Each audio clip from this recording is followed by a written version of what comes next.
Hello guys, welcome back to the channel Advocatus Ordinaris. আমি হচ্ছি তোমাদের বন্ধু আবু হেনা, আর তোমরা দেখছো টপ লিগাল নিউজ উইকলির আরেকটি নতুন এপিসোড। তো বন্ধুরা, দেরি না করে চলো শুরু করে দেওয়া যাক এই সপ্তাহের আইনের সেরা খবরে আরেকটি নতুন পর্ব। The Supreme Court has observed that doctrine of impossibility is applicable to court orders and hence possibility of implementation should be considered before giving an order. হ্যাঁ বন্ধুরা, সুপ্রিম কোর্ট পরিষ্কার করে জানিয়ে দিয়েছে ডক্ট্রিন অফ ইম্পসিবিলিটি অর্থাৎ কোনো একটি কাজ যেটা করা সম্ভব নয় সেই বিষয়টা একেবারেই কোর্টের অর্ডারের উপরেও লাগু হয়। তার কারণ কোর্টকে আগে থেকে দেখে নিতে হবে যে সে যে অর্ডারটা দিচ্ছে সেই অর্ডারটা একদম প্র্যাকটিক্যালি অ্যাপ্লিকেশন করা যাবে কি না সেইটা অবশ্যই কোর্টকে আগে থেকে দেখে নিতে হবে। The Supreme Court has observed that in cases of hacking and data theft, in addition to the IT Act, offences under the IPC would also be attracted. হ্যাঁ বন্ধুরা, সুপ্রিম কোর্ট একটি অবজারভেশনে পরিষ্কার করে জানিয়ে দিয়েছে হ্যাকিং, ডেটা থেফট অর্থাৎ টেকনোলজির মাধ্যম দিয়ে অন্যের যে ডেটাগুলো হ্যাকিং করে নেওয়া হয়, অন্যের ডেটাগুলো যেগুলো চুরি করে নেওয়া হয় কম্পিউটার থেকে বা অন্যান্য টেকনোলজিক্যাল যে বস্তু আছে সেগুলো থেকে, সেইখানে আইটি অ্যাক্ট ছাড়া আইপিসির যে বিভিন্ন ধারা আছে সেই ধারাগুলো লাগু করা যায়। The Bombay High Court has directed the state government to take actions against e-commerce dealers who are supplying non-essential items during lockdown despite the state government's order against it.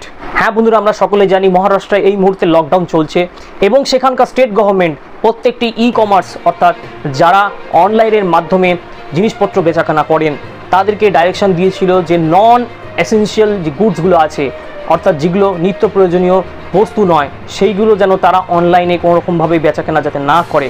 কিন্তু তারপরেও দেখা গিয়েছে যে অনেক ই কমার্স ডিলার্স তারা কিন্তু এই রকম নন এসেনশিয়াল গুডস বিক্রি করেছেন লকডাউনের মধ্যে স্টেট গভর্নমেন্টের অর্ডারের বিরুদ্ধে গিয়ে। তাদের বিরুদ্ধে বম্বে হাইকোর্ট স্টেট গভর্নমেন্টকে ইমিডিয়েটলি অ্যাকশন নিতে বলেছে, যেহেতু তারা স্টেট গভর্নমেন্টের যে অর্ডার ছিল সেই অর্ডারটা তারা লঙ্ঘন করেছে। Court in Karnataka has observed that news paper should verify reports related to Covid to avoid the disturbance of peace and harmony during this medical emergency. হ্যাঁ বন্ধুরা, কর্ণাটকের একটি কোর্ট একটি মামলায় অবজারভেশনে পরিষ্কার করে বলেছে যে প্রত্যেকটি নিউজ পেপারে প্রত্যেকটি খবরের কাগজের এটা দায়িত্ব কোভিড রিলেটেড কোনো রকম রিপোর্ট কোনো রকম খবর তাদের নিউজ পেপারে বা তাদের অনলাইন যে পোর্টালগুলো আছে সেখানে কোনো খবর দেওয়ার আগে অবশ্যই সেগুলো ভালো করে যাচাই করে নেওয়া উচিত। তার কারণ অনেক সময় এই মেডিকেল এমার্জেন্সি, কোভিডের যে মেডিকেল এমার্জেন্সি বর্তমানে চলছে সেই এমার্জেন্সির মধ্যে ভুল খবরের পরিবেশনের কারণে আম জনতার মধ্যে যে শান্তি শৃঙ্খলা আছে সেটার অবনতি হতে পারে। The Madras High Court has directed the state government to stop using the symbol of ruling party on Pongal gifts and also observe that distinction has to be drawn between the government and political person who forms the government. হ্যাঁ বন্ধুরা, Madras high court পরিষ্কার করে জানিয়েছে যে state government যাতে কোনো অবস্থাতেই ruling পার্টির যে সিম্বল আছে সেই সিম্বল কোনো রকম পোঙ্গল গিফট তারা যাতে ব্যবহার না করে, এবং তার সঙ্গে এটাও জানিয়েছে যে পলিটিক্যাল পার্সন যারা এই সরকারটাকে গঠন করেছেন তাদেরকে অবশ্যই সেই পলিটিক্যাল পার্টির সঙ্গে সরকারের একটা তফাৎ তৈরি করতে হবে। দুটোর মধ্যে যে একটা তফাৎ আছে সেটা তাদেরকে বুঝতে হবে। আজকের আইনের দুনিয়ার অন্যান্য খবরের দিকে এগোনোর আগে আপনারা যারা এই ভিডিওটি প্রথমবার দেখছেন এখনও যদি সাবস্ক্রাইব না করে থাকেন তাহলে অবশ্যই নিচে লাল সাবস্ক্রাইব বাটনটা ক্লিক করে সাবস্ক্রাইব করে নেবেন। বেল নোটিফিকেশন আইকনটা অন করে রাখতে একদম ভুল করবেন না, তার কারণ এই রকম ভিডিও আমি সবসময় দিয়ে থাকি শুধুমাত্র আপনাদের জন্য। আর আজকের আইনের দুনিয়ার খবরগুলো আপনাদের কেমন লাগছে অবশ্যই সেইটা নিচে কমেন্ট বক্সে কমেন্ট করে জানাবেন। আর ভিডিওটি ভালো লাগলে বন্ধুদের মধ্যে শেয়ার করতে ভুল করবেন না, আর অবশ্যই লাইক করতে একদম ভুল করবেন না। The Madras High Court has directed all correctional homes that they should allow inmates and their advocates representing them to interact with each other at the correctional homes. হ্যাঁ বন্ধুরা, মাদ্রাস হাইকোর্ট একটি ডাইরেকশন দিয়েছে প্রত্যেকটি কারেকশনাল হোম সংশোধনাগারগুলোকে যে তাদের মধ্যে যেসব জেলের কয়েদিরা রয়েছেন, আসামিরা যারা ওই কারেকশনাল হোমে ওই সংশোধনাগারে রয়েছেন, তারা যাতে তাদের যে অ্যাডভোকেট আছেন যারা তাদের মামলাগুলো কোর্টে লড়ছেন তারা যাতে একে অপরের সঙ্গে কথা বলতে পারেন, ইন্টারঅ্যাক্ট করতে পারেন, সেই ব্যবস্থা যেন প্রত্যেকটা কারেকশনাল হোম প্রত্যেকটা সংশোধনাগার যেন অবশ্যই করে। The Supreme Court has directed the authorities under the Juvenile Justice Act to upload the information of children orphaned due to pandemic in the national portal. হ্যাঁ বন্ধুরা, সুপ্রিম কোর্ট জুভেনাইল জাস্টিস অ্যাক্টের যারা authority আছেন তাদেরকে direction দিয়েছেন যে প্রত্যেকটি বাচ্চা যারা এই কোভিড প্যান্ডেমিকের কারণে অরফ্যান্ড হয়েছে, অনাথ হয়ে গেছে, তাদের প্রত্যেকটা ইনফরমেশন যেন জুভেনাইল জাস্টিস অ্যাক্টের অথরিটিতে যে ন্যাশনাল পোর্টাল আছে সেই পোর্টালে সেই সব বাচ্চাদের ইনফরমেশনগুলো আপলোড করা হয় তাড়াতাড়ি।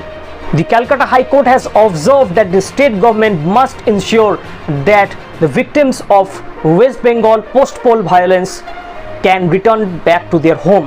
হ্যাঁ বন্ধুরা, ক্যালকাটা হাইকোর্ট একটি মামলা, একটি অবজারভেশনে পরিষ্কার করে জানিয়েছে যে স্টেট গভর্নমেন্টের এটা এনশিওর করতে হবে, তাদেরকে এটা দায়িত্ব নিতে হবে যে পশ্চিমবঙ্গে ভোট হওয়ার পরে যে হিংস্রতা হয়েছে, বিভিন্ন জায়গায় হিংসা যেটা ছড়িয়েছে এবং তার ফলে যারা আক্রান্ত হয়েছেন তারা যাতে নিজেদের বাড়ি ফিরতে পারেন সেই বিষয়ে স্টেট গভর্নমেন্টকে দায়িত্ব নিতে হবে। The Supreme Court has observed that high courts, while dismissing anticipatory bail applications, can issue protective order only where there is an exceptional circumstances. হ্যাঁ বন্ধুরা, সুপ্রিম কোর্ট পরিষ্কার করে জানিয়েছে যে হাইকোর্ট যদি অ্যান্টিসিপেটরি বেল ডিসমিস করে তখন সেই সময় তারা কোনো একটি প্রোটেক্টিভ অর্ডার দিতেই পারেন, কিন্তু সেটা একমাত্র এক্সেপশনাল সার্কামস্ট্যান্সেসের ক্ষেত্রে হতে হবে, অর্থাৎ খুব প্রয়োজনীয় না হলে পারে এইরকম অর্ডার তারা দিতে পারবেন না। এবং কেন এই প্রোটেক্টিভ অর্ডার তারা দিয়েছেন সেই বিষয়ে পরিষ্কারভাবে অর্ডারে লিখতে হবে। The Allahabad High Court has observed that in cases of sexual offences against women, any form of compromise or marriage with the accused should not be a part of the bail condition. হ্যাঁ বন্ধুরা, Allahabad high court পরিষ্কার করে জানিয়েছে যে যদি কোনো অ্যাকিউজডের bell হয় sexual offences against woman, অর্থাৎ নারীদের প্রতি যে যৌন নির্যাতন, সেই যৌন নির্যাতনের মামলায় যদি কোনো অ্যাকিউজডের বেল হয় তাহলে সেখানে সেই বেলে কখনোই কন্ডিশন হিসেবে কম্প্রোমাইজের গল্প বা নির্যাতিত মহিলার অ্যাকিউজডের সাথে বিয়ে হবে এই রকম কোনো কন্ডিশন বেলের অর্ডারে কোনো রকমভাবেই দেওয়া যাবে না। তো বন্ধুরা, টপ লিগাল নিউজ উইকলি আজকে এখানেই শেষ করছি। আপনারা অবশ্যই সুস্থ থাকবেন, সাবধানে থাকবেন। ধন্যবাদ।